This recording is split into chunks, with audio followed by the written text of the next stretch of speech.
جہانگیر ترین صاحب کے معاملے میں ہے تو اس معاملے کو ایک اور نظر سے بھی دیکھنا چاہیے ہمیں. وہ یہ ہے کہ کیا انہیں جائز طور پر، مناسب طور پر آئینی تقاضوں کو پورا کرتے ہوئے نااہل کیا گیا تھا، یا ایک خاص ماحول بنانے کے لیے، ایک خاص شخصیت کے لیے راہ ہموار کرنے کے لیے، ایک خاص شخص کو جو ہے فائدہ پہنچانے کے لیے اور اس کو مرکزی کھلاڑی بنانے کے لیے یہ سب فیصلے کیے تھے تو اور ان کو نااہل قرار دیا گیا تھا. تو ہمیں یہ بھی دیکھ لینا چاہیے. اگر 400-450 کیسز میں سے ایک کیس کو پکڑ لیا گیا اور اس کے اوپر پوری توجہ لگا دی گئی اور پورے کے پورے سارے ملا کر اسی پر لگ گئے کہ صرف ایک کام تھا کہ اس ایک شخص کو نکال دینا ہے اور ہم نے اس کو کسی صورت میں بھی میدان میں نہیں رہنے دینا ہے، اس کو میدان سے نکالنے کے بعد ہم نے معاملہ آگے لے جانا ہے اور پھر الیکشن کرانے ہیں اور پھر اپنے محبوب نظر کو لے کر آنا ہے، تو پھر اور اس کو بیلنس کرنے کے لیے اس کا بھی ایک آدمی ہم نے لٹا دینا ہے. اگر یہ نیت تھی تو میرے خیال میں کہ پھر تو نااہلی ہی نہیں بنتی تھی، نااہلی مناسب نہیں تھی.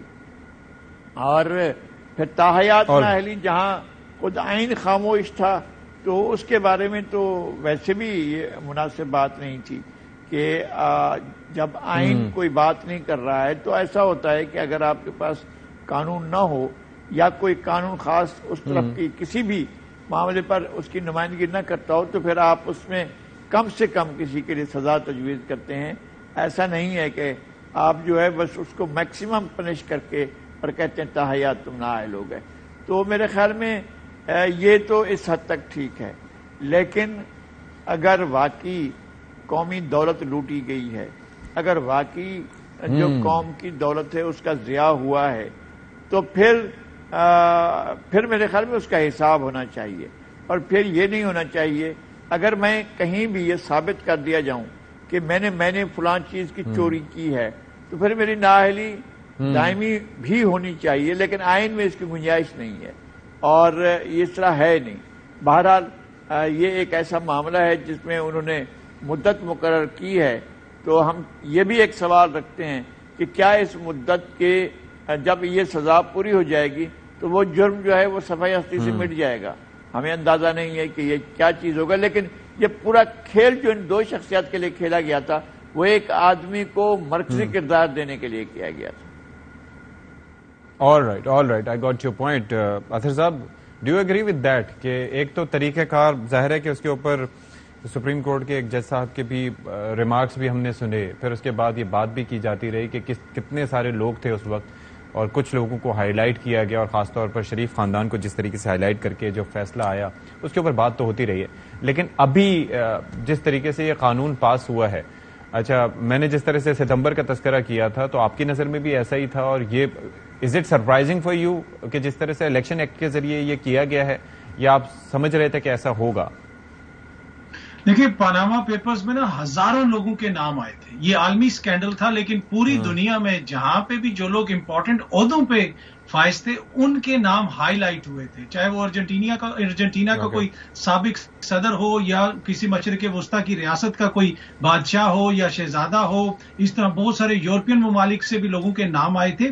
یہاں پہ سمجھنے کی چیز یہ ہے کہ پاکستان کا ایک ایسا خاندان جو 3 دفعہ حکمراں رہ چکا ہو, ان کا نام آنا اور کسی بزنس مین کا نام آنا, یہ 2 مختلف چیزیں ہیں نا. بزنس مین کے پاس پبلک ریسورسز تو نہیں ہیں, ہزاروں لوگوں کے نام تھے پوری دنیا سے, پر میڈیا نے اس کے اوپر پوری دنیا میں, آپ برطانوی میڈیا اٹھا کے دیکھ لیں, جرمن میڈیا اٹھا کے دیکھ لیں, آپ کو کسی کا نام نظر ہی نہیں آئے گا. آپ کو نظر آئے گا نام جی فلانا آفیشل, فلانا پرنس, فلانا صدر, ان کے نام آئیں گے. جب وہ شخص جو کہ پبلک آفس ہولڈر رہا ہو, جس کے پاس کوئی ایسا عہدہ رہا ہو کہ جس میں عوام کے ٹیکس کا پیسہ استعمال ہوا اور مبینہ طور پر اس نے اس سے فائدہ اٹھایا. ایگزیکٹ.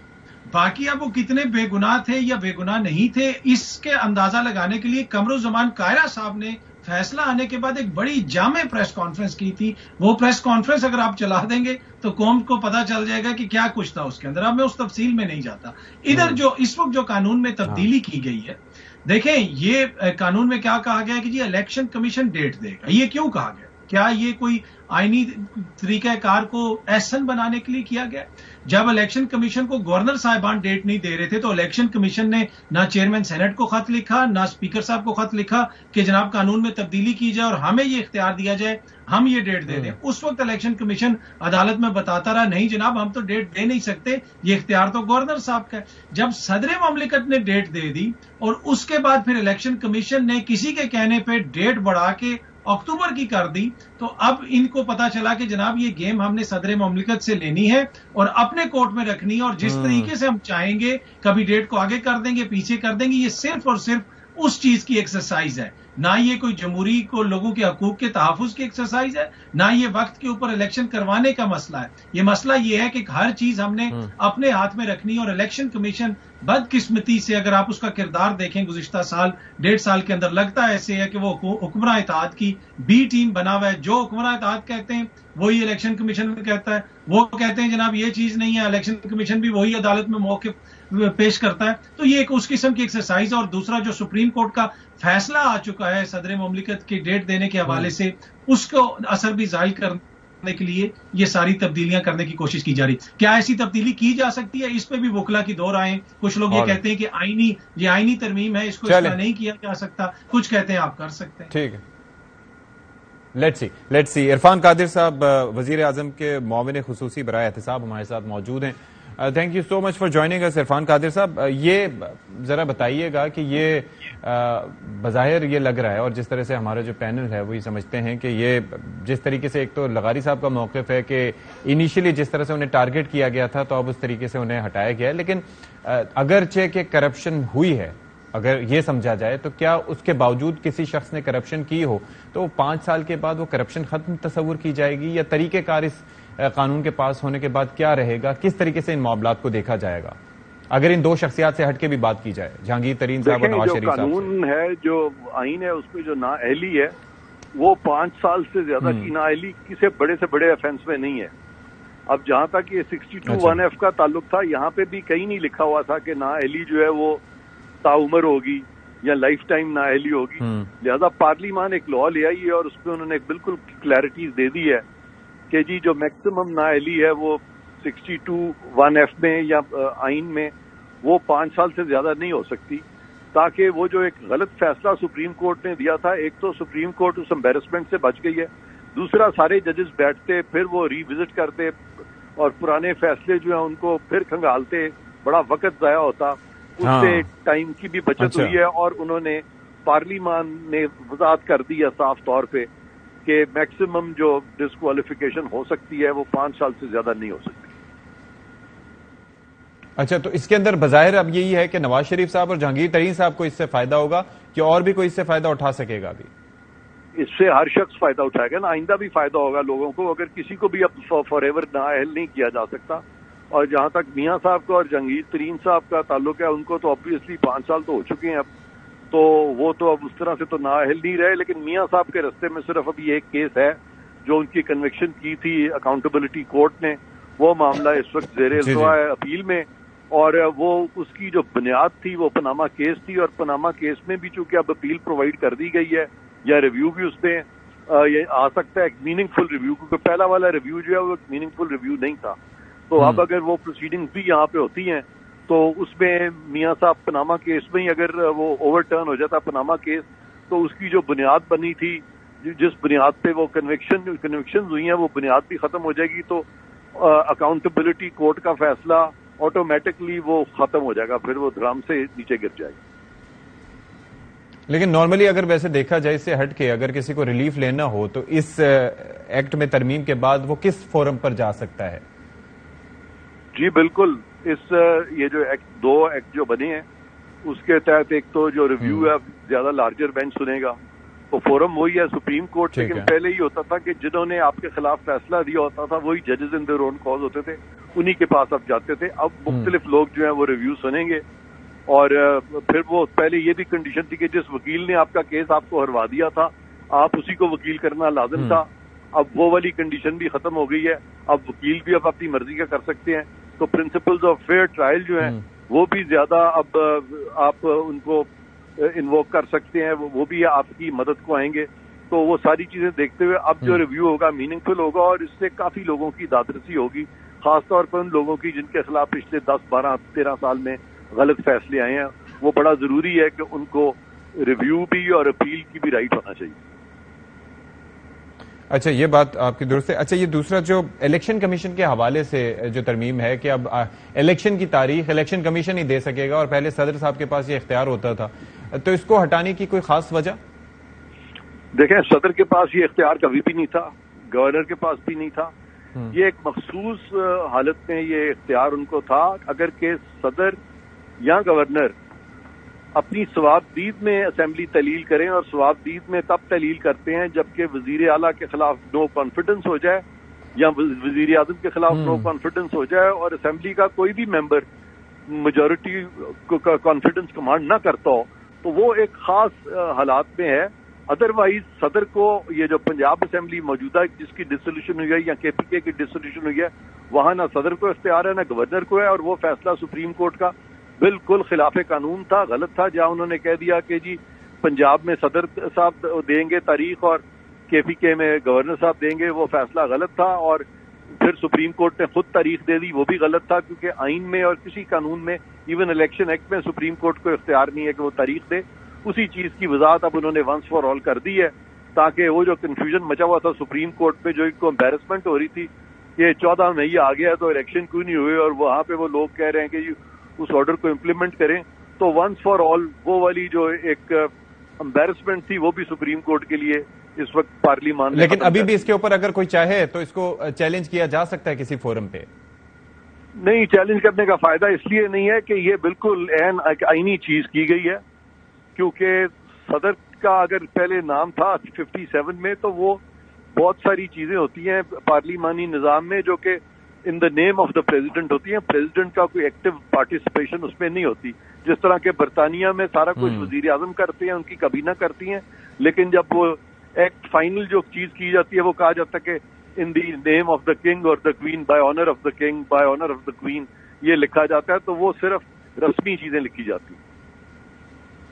اچھا، ایک اور چیز یہ ہے کہ اسمبلیوں کی تحلیل کے حوالے سے ظاہر ہے کوئی چیز ایسی ہے کہ قانون میں کہ وقت سے پہلے تھوڑا سا تحلیل کر کے پھر 90 دن کا مارجن لیا جائے، کچھ ایسی سوچ ہے انتخابات کے حوالے سے؟ کچھ ڈسکس ہو رہا ہے؟ ہاں، یہ بالکل آئین میں صاف طور پہ لکھا ہوا ہے کہ اگر اسمبلی جو ہے اپنی مدت سے پہلے تحلیل کر دی جائے، بے شک ایک دن پہلے ہی تحلیل کر دی جائے، تو پھر الیکشن 90 دن میں ہوں گے، ورنہ الیکشن 60 دن میں ہوں گے. تو اگر موجودہ جو حکومت ہے، وفاقی حکومت، اگر وہ سمجھتی ہے کہ بہتر ہے کہ الیکشن نومبر میں کرائے جائے یا 90 دن کے بعد کرائے جائیں، تو ان کو بالکل یہ اختیار حاصل ہے کہ وہ 2-3 روز پہلے اسمبلیوں کی تحلیل کر دیں. اور آپ کا مشورہ اس سلسلے میں کیا ہو سکتا ہے حکومت کو؟ دیکھیں، میں اس چیز کو ایکسپرٹیز نہیں ہوں کہ سیاست میں کون سا وقت جو ہے. یہ تو الیکشن کمیشن کے بھی ایشوز دیکھنے پڑیں گے کہ آیا ان کے لیے کیا آسانی ہے، کیونکہ سارے ملک میں اکٹھے الیکشنز ہونے ہیں. تو جو بھی ٹائم جس میں کہ یہ سارا کچھ مٹیریلائز ہوگا، کیونکہ ایک بڑا مہمت ٹاسک ہے، اس میں بہت ارینجمنٹس کرنی ہوتی ہیں، اتنے سارے پولنگ بوتھ بنیں گے، اتنے سارے سیکیورٹی کے لوگ جو ان کو وہاں کھڑا کیا جائے گا. تو یہ ساری چیزیں جو ہیں، یہ لاجسٹکس وغیرہ سب کو دیکھ کے وہ فیصلہ کریں گے. اس کا میں اپنے آپ کو ایکسپرٹ نہیں سمجھتا. All right. One last thing, آپ ظاہر ہے کہ معاون خصوصی ہیں وزیر اعظم کے برائے احتساب، تو ایک چیز ہم ہمیشہ دیکھتے ہیں کہ جو بھی دوسری جماعت ہوتی ہے جو حکومت میں نہیں رہتی، اس کو ہمیشہ احتساب کے عمل پر شکوے شکایتیں ہوتی ہیں. اور پھر ظاہر ہے کہ اگر چیئرمین نیب کی بات کریں، اس سے اوور آل ہٹ کے کوئی بات کریں، یا اگر فرض کریں کہ یہ پیناما پیپرز کی بات کریں، اس کے اندر بھی یہ کہا گیا کہ ان کو وکٹمائز کیا گیا. ابھی جس طرح سے ہٹایا گیا یہ نااہلی، اس پر بھی بات کی جا رہی ہے، اور خاص طور پر یہ سوال بھی اٹھائے جا رہے ہیں کہ اگر کسی نے کرپشن کی ہے اور قومی خزانے کو نقصان پہنچایا، اگر کسی نے، میں پریسائسلی نواز شریف صاحب کی بات نہیں کر رہا، اگر کسی نے کی ہے اور پروون ہے، تو اس سلسلے میں تو پھر نااہلی تاحیات بھی ہونی چاہیے. اگر نہیں ہے تو اس کے اوپر بیٹھ کے کوئی کیٹیگوریکلی غور نہیں ہو سکتا ہے کہ کوئی ایسی چیز ہے جو سب کے لیے ایکسیپٹیبل ہو، and you are in the position کہ آپ گائیڈ کر سکیں گورنمنٹ کو اس حوالے سے؟ دیکھیں، یہ جو 62, 63 ہے، اس پہ تو میں سمجھتا ہوں ویسے ہی بہت ساری ترامیم ہونی چاہیے کہ ایک بندے کو کہہ دیا کہ جی آپ آنےسٹ اور امین نہیں ہیں، اور ساری عمر کے لیے کہہ دیا نااہل ہے. کون سا پاکستان کا شخص ہے ایماندار سے ایماندار، اچھے سے اچھا، جس نے زندگی میں کبھی ایک آدھا جھوٹ نہ بولا ہو؟ یہ تو ایٹریبیوٹس ایک نبی کے تھے. نبی خطا نہیں کرتے, انسان تو خطا کا پتلا ہے, اس لیے وہ نبی کے جو سٹینڈرڈ یہاں لگا دیے اور کہا کہ جی یہ سپریم کورٹ نے کہہ دیا کہ جی وہ ایک دفعہ اگر کوئی چیز ڈسکلوز نہیں کی تو وہ بھی کنسیلمنٹ میں آ جائے گی اور وہ بھی پھر اب forever you are disqualified, تو وہ ویسے ہی بہت زیادتی تھی. تو یہ والے قانون عام انسانوں پہ وہ سٹینڈرڈ آپ نہیں اپلائی کر سکتے جو سٹینڈرڈ نبیوں پہ اپلائی کرتے ہیں. تو اس طرح کی جو قوانین میں جو سٹینڈرڈز رکھے گئے ہیں, یارڈ اسٹکس رکھی گئی ہیں, یعنی فار سمبڈی ایکسٹرا ہیومن اور سپر ہیومن, تو وہ تو نبی تو سپر ہیومن ہو سکتا ہے, عام لوگوں میں تو ڈیفینیٹلی غلطیاں بھی ہوتی ہیں, خطائیں بھی ہوتی ہیں. تو وہاں پہ یہ تاحیات نااہلی سے میں بالکل ایگری نہیں کرتا. باقی میں سمجھتا ہوں ون ٹائم نااہلی ہونی چاہیے کہ اگر کسی نے کچھ کیا ہے تو اس پیریڈ کے لیے اس کے لیے بہت ہے کہ وہ 5 سال کی مدت ہوتی ہے اسمبلی کی, اس کے لیے آپ 5 سال نااہل کر دیں, ساری عمر کے لیے اس کو سبق ہوگا, دوبارہ اس طرح کی چیز نہیں کرے گا. جی ہاں چلیں ٹھیک ہے. تھینک یو سو مچ عرفان قادر صاحب فار بینگ ود اس. ان کی گفتگو پہ ہم جواب بھی لیں گے اپنے ایکسپرٹ سے, لیکن ایک بریک لیتے ہیں, بریک کے بعد حاضر ہوں گے.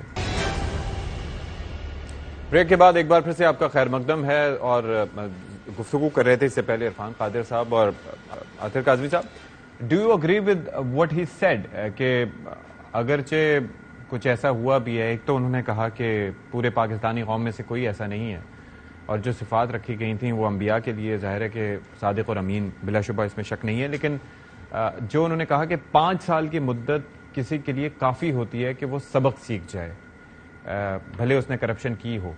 آپ کا اس پہ نقطہ نظر کیا ہے؟ ایسا ہی ہونا چاہیے؟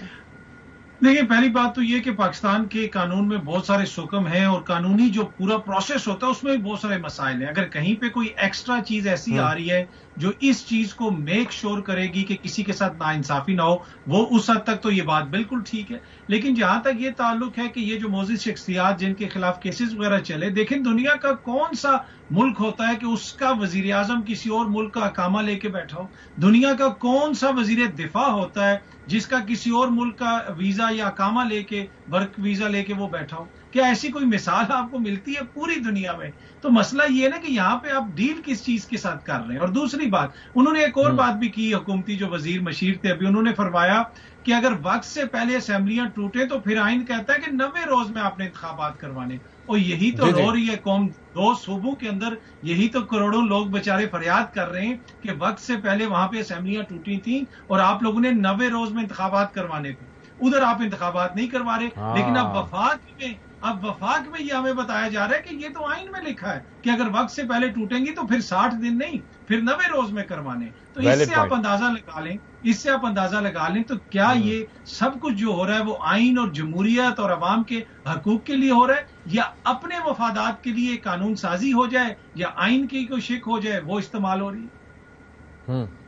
اچھا نذیر لغاری صاحب, سر بڑا دلچسپ نقطہ ہے کہ پہلے جب 90 دن میں الیکشن ہونا چاہیے تھے, کیونکہ آئین خاموش ہے, 90 دن بعد الیکشن ہونے چاہیے یہ لکھا ہوا ہے, لیکن اس کے بعد کیا ہوگا نہیں کرائے تو وہ پھر ظاہر ہے کہ اپنی جگہ اس پہ فیصلہ بھی آ گیا, ساری چیزیں ہو گئی, مدت تحلیل کی تھی لیکن الیکشن نہیں ہو پائے, 14 مئی کو بھی نہیں ہو پائے. اب مرکز میں اگر ایسا ہی ہوتا ہے کہ 90 دن کا, چلے پہلے اسمبلی تحلیل کرتے ہیں پھر 90 دن کا مارجن لیتے ہیں, 90 دن کے حساب سے ہوتے ہیں, نومبر میں الیکشن ہونے چاہیے, نومبر میں اب الیکشن اگر نہیں کرواتے اس صورت میں پھر کیا ہوگا؟ کیونکہ ظاہر ہے کہ ڈیٹ جو ہے وہ صدر صاحب نہیں دے سکتے, الیکشن کمیشن دے سکتے ہیں, الیکشن کمیشن پھر جو اپنا رستہ اپنائے گا جو اس نے پہلے اپنایا گا. آپ کو کیا ہوتا دکھائی دے رہا ہے at the end of the year اس صورتحال میں؟ بالکل میں اس بات سے متفق ہوں کہ 90 دن کا مطلب 90 دن ہے, اور میرا پہلے بھی یہی موقف رہا ہے کہ 90 دن کے اندر الیکشن ہونے چاہیے تھے. جب پنجاب اور خیبر پختونخوا اسمبلیوں کو توڑا گیا, ان کو توڑنے کے لیے ایڈوائز دی گئی تھی 12 جون کی پنجاب اسمبلی کو, 12 جنوری کو ایڈوائز دی گئی کہ 12 جنوری وزیر اعلیٰ جو ہیں وہ اس کو توڑ دیں.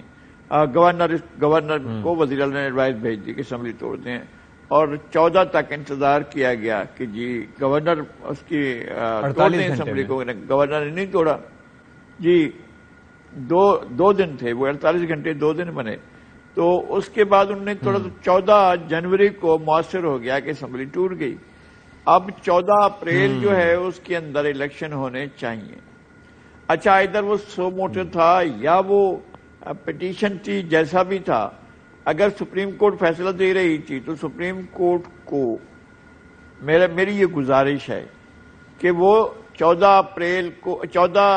اپریل کو الیکشن کی تاریخ دینی چاہیے تھی، کیونکہ فیصلے میں لکھا ہوا تھا کہ 90 دن کے اندر الیکشن ہونے چاہیے، اور اگر وہ 14 اپریل کو نہ ہو لیکن وہاں پر بیر منیمم کا جملہ آ گیا تھا.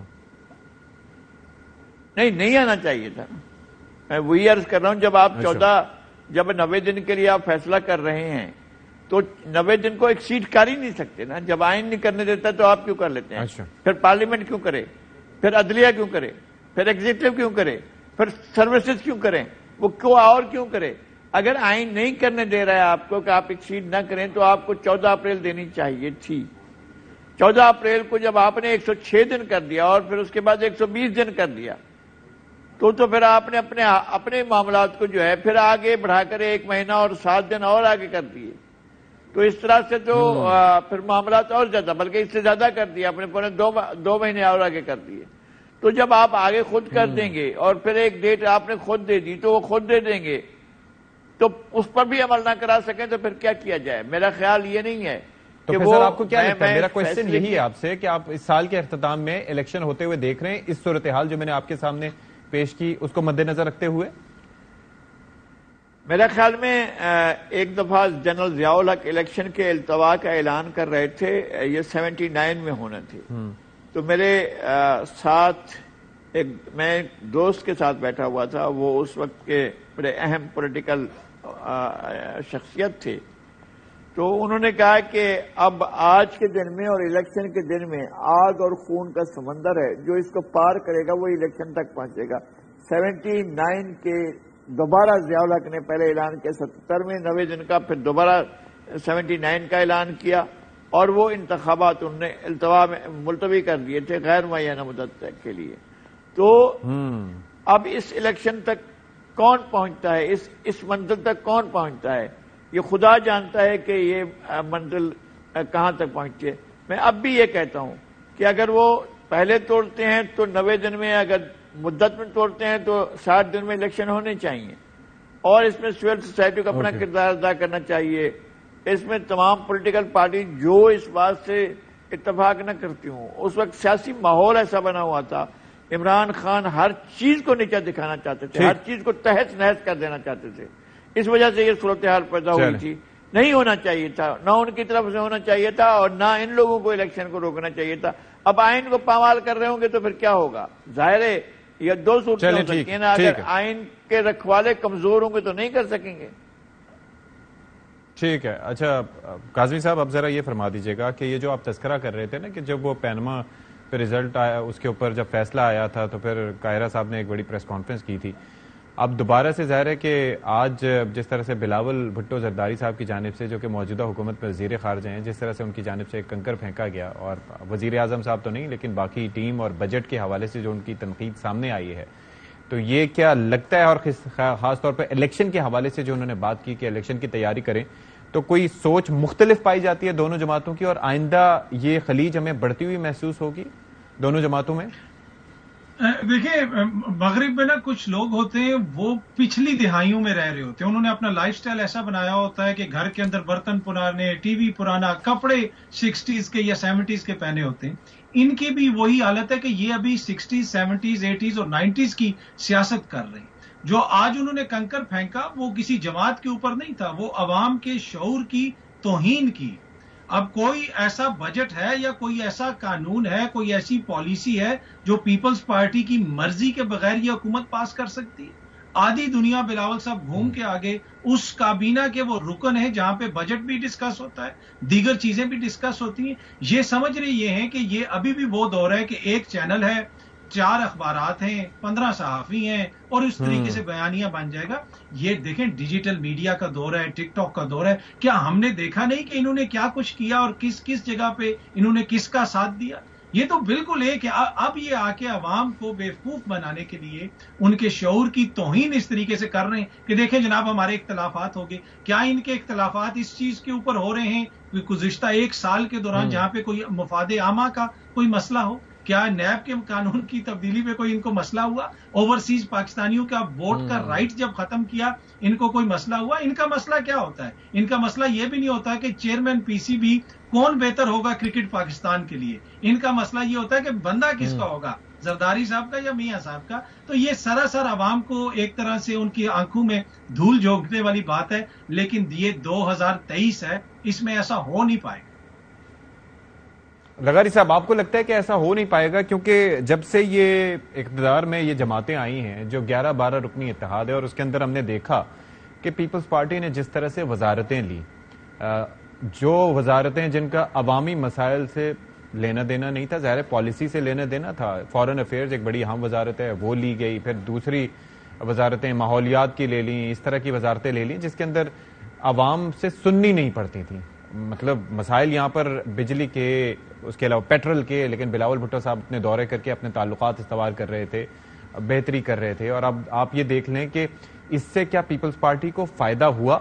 اور آنے والے دنوں میں اگر الیکشنز ہوتے ہیں تو آپ سمجھتے ہیں کہ پیپلز پارٹی اس سے گین کرے گی، یا اور زیادہ نقصان نون لیگ کا ہوا اس ساری صورتحال میں، یا جیسے کہ اطہر کاظمی صاحب کہہ رہے ہیں کہ عوام بہت ہی باشعور ہیں، ان کو نہیں بنایا جا سکتا؟ میرے خیال میں کہ ہم بہت زیادہ اوور اسٹیمیٹ کرتے ہیں چیزوں کو. جنوری فروری 2022 میں لوگ جھولیاں اٹھا کر دعا مانگ رہے تھے کہ عمران خان سے جان چھوٹے. عمران خان کو لانے والے پریشان تھے کہ کیسے لایا گیا. عمران خان ایک ایسی دھاندلی کے ذریعے اور تاریخ ساز دھاندلی کے ذریعے وہ اقتدار میں لائے گئے، اور جس کے لیے پاکستان کے عوام کے ساتھ مذاق کیا گیا. اور اگر ان کا وہ اقتدار میں آ سکتے ہیں، اگر ان کو اقتدار میں لایا جا سکتا ہے، اس ملک میں کچھ بھی ہو سکتا ہے. میں بالکل نہیں سمجھتا ہوں کہ وہ اقتدار کے حقدار تھے یا ان کو اقتدار میں لایا جانا چاہیے تھا. جس طرح سے دھاندلی کر کے، دھونس کر کے، آرٹسٹ مشینیں بٹھا کر، دادا گیری کر کے جس طرح سے ان کو لایا گیا تھا، میرے خیال میں اس ملک میں کچھ بھی ہو سکتا ہے. اس کے بعد کوئی، اگر ہم میڈیا کے لوگ، اگر ہم ڈیجیٹل میڈیا کے لوگ، اگر ہم بڑے کمال کے لوگ جو ہیں وہ سارے کے سارے مل کر بھی کچھ چیز کریں تو میرے خیال میں ابھی ہمیں بہت آگے سفر کرنا ہے. ان چیزوں میں یہ بہار عرب نہیں ہے کہ جناب آپ جو ہے وہ التحریر اسکوائر میں بیٹھیں گے اور ٹویٹر پر کام کریں گے، اور اس کے بعد جو ہے وہ حسنی مبارک بھی چلا جائے گا، پھر زین العابدین علی بھی چلا جائے گا، اور قذافی کو مار مار کر قتل کر دیا جائے گا، عبداللہ صالح بھی چلا جائے گا، سارا کچھ چلا جائے گا، اور پھر سب وہ آ کر کہے گی آخر میں کہ وی کیم، وی سا اینڈ وی ایلیمنیٹڈ. وہ اس طرح آ کر ہیلری کلنٹن کہے گی، اور پھر اس کے بعد سکوت چھا جائے گا، اور پھر وہ بہار عرب خزائیں عرب میں تبدیل ہو جائے گی. ہم وہ لوگ ہیں بھائی، ہم کوئی ایسا نہیں ہے کہ ہمارے ڈیجیٹل میڈیا جو ہے کوئی بہت بڑا انقلاب لے کر آتا ہے. اب بھی لوگ میں دیکھ رہا ہوں کس طرح سے اپنی ریٹنگ کر رہے ہیں، لیکن کیا آپ کر کے رہے ہیں؟ کیا ہو رہا ہے؟ پاکستان کی معروضیت کیا ہے؟ پاکستان کی آبجیکٹیوٹی کیا ہے؟ دھونس سے، دھاندلی سے، دادا گیری سے جو ہے وہ عمران خان کو لایا جا سکتا ہے تو کچھ بھی کیا جا سکتا ہے. اس میں ایک چھوٹی سی چیز الیکشن میں بھی ہم نے دیکھا کہ کیا صورتحال ہو گئی، اور ظاہر ہے کہ اطہر صاحب مختصراً آپ اپنا کامنٹ دے دیجیے گا. مختصر میں ایڈ کروں. دیکھیں بالکل بجا فرمایا لغاری صاحب نے، پر جو انہوں نے مثالیں دی وہ ساری وہاں پہ یا تو آمریت تھی یا پھر اس طرح کی کوئی حکومتیں تھیں جن کا جمہوریت سے کوئی تعلق نہیں. ہم ایک جمہوری ملک میں رہتے ہیں. 50 برس قبل ہمارے بزرگوں نے ہمیں آئین دے دیا تھا، اور اس آئین کے مطابق اس ملک میں چیزیں ہوتی ہیں. یہ ڈفرنس ہے. تو یا تو پھر ہم کہہ دیں کہ ہم ایک جمہوری ملک میں نہیں رہتے، اس آئین کی کوئی وقت نہیں ہے، ان جمہوری رائٹس کا کوئی وقت نہیں ہے، پھر ٹھیک ہے، وہ ایک الگ بحث ہے. چل ٹھیک ہے. تھینک یو سو مچ اطہر کاظمی صاحب فار بینگ ود اس، اور ساتھ ہی ساتھ نذیر لغاری صاحب، آپ سے بھی بڑی مفید گفتگو رہی. ول ٹیک اے بریک ہیئر، اور بریک کے بعد کوئکلی کنکلوڈ کریں گے.